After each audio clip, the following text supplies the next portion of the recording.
So hello cellos, welcome to the first installment of Mr. Martin's Learn Your Piece. So what I've got going on right now is that I'm going to be recording the North Star to Freedom, and it'll give you something that you can listen to.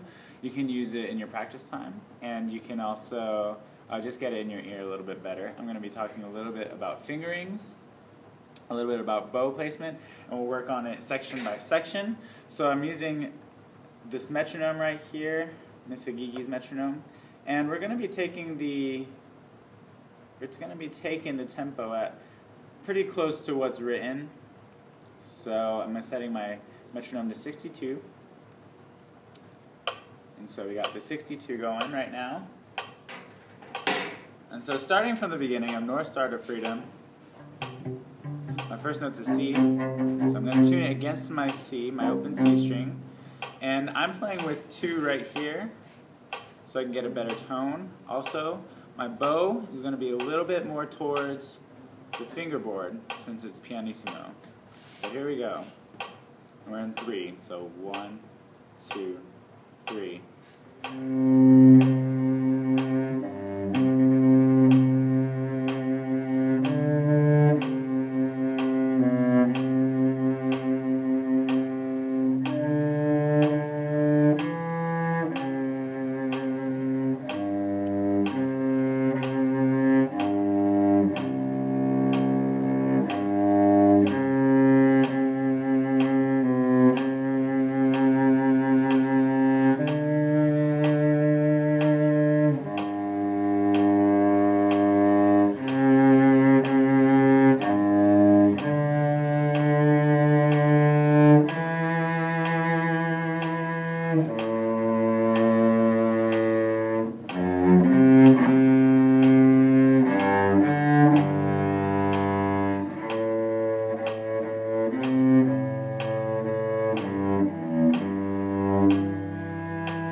So that's the first section, and so play along with it.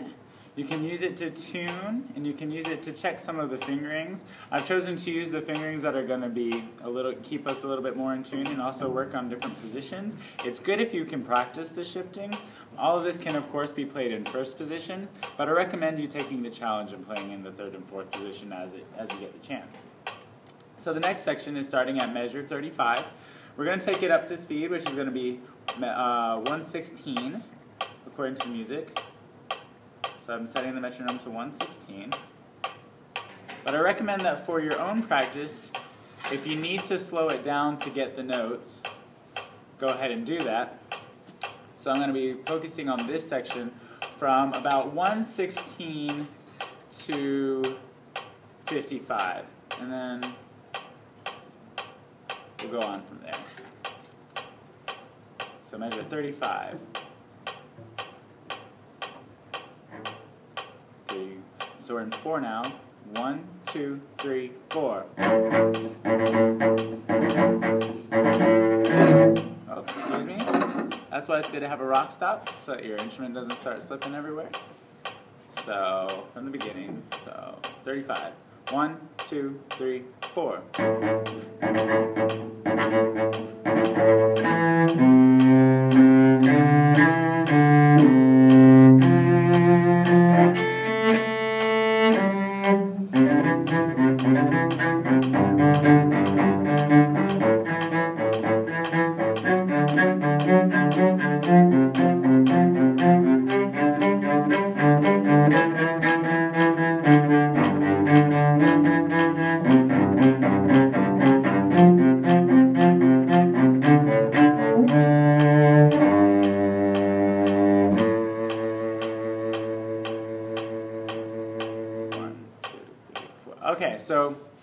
couple things in this section.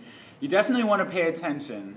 At measure 35, you got these, everything needs to be really articulate. When we come into 41, we need to keep that intensity in the articulation there.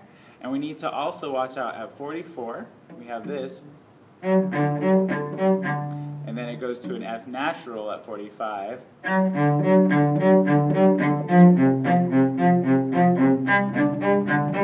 And of course our dynamics are fortissimo and forte there respectively. So make sure we're really at 47 bringing that out really strong. And then fading away at 53. So if we're going to continue moving forward like that, it's going to pick up at 55. 1, 2, 3, 4.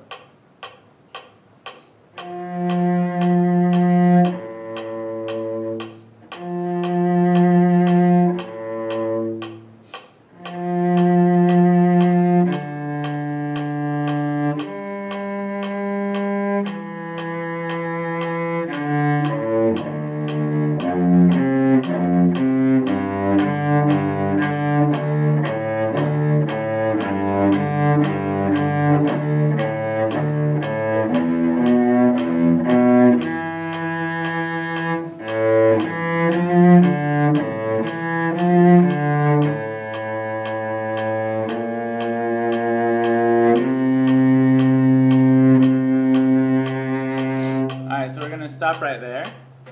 And so a couple things to note in this are definitely the dynamics, but also the bow stroke. So you want to make sure that you're really paying attention to keeping it, using it about mostly in the middle of the bow, you're going to be paying most attention to. And also it shouldn't be too separated. Sometimes in class I'm hearing things like, and it shouldn't be like that. It should be really more connected and really a much rounder sound and a rounder rhythm altogether. So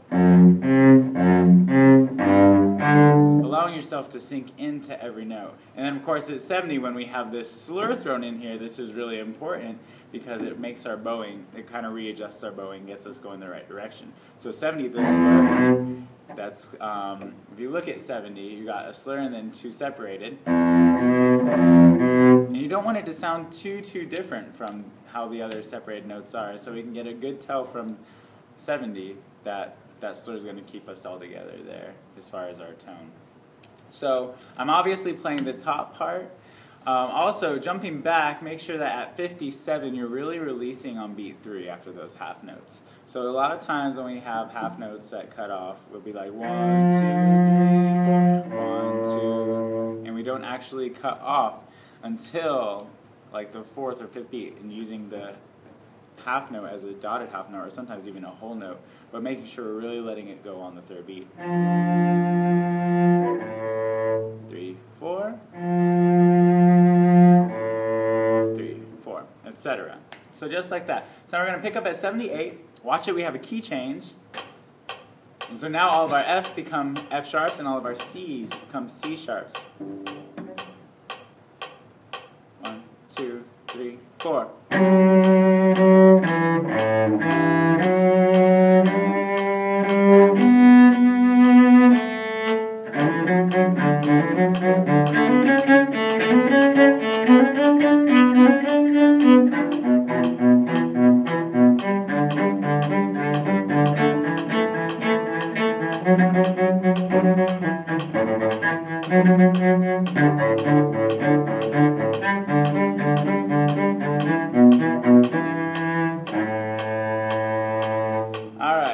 So in this section we need to really be making sure that our notes are slightly detached at 78.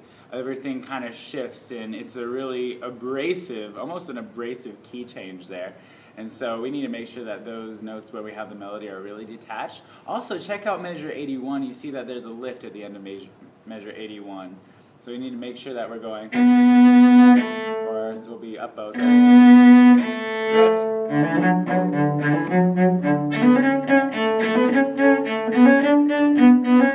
So look at how the bow moves. The bow never actually stops moving when we're doing these 16th note, when we're doing this rhythmic stuff.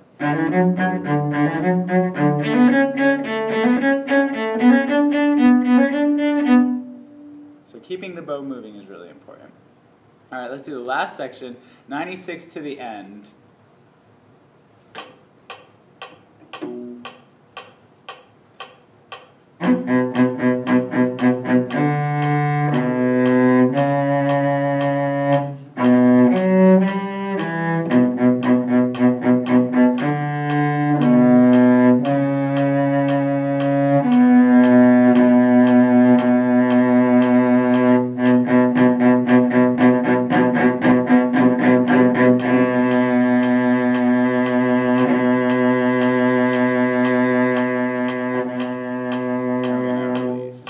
So something important to realize here is that at 97 you have this D that goes to a B, and I would not play that B with third finger. I would play that B with second finger, extended second.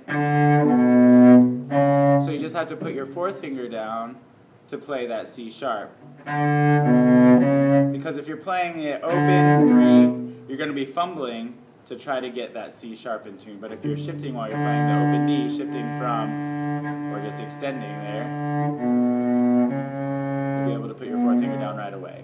And so that's the same thing for measure 101 as well.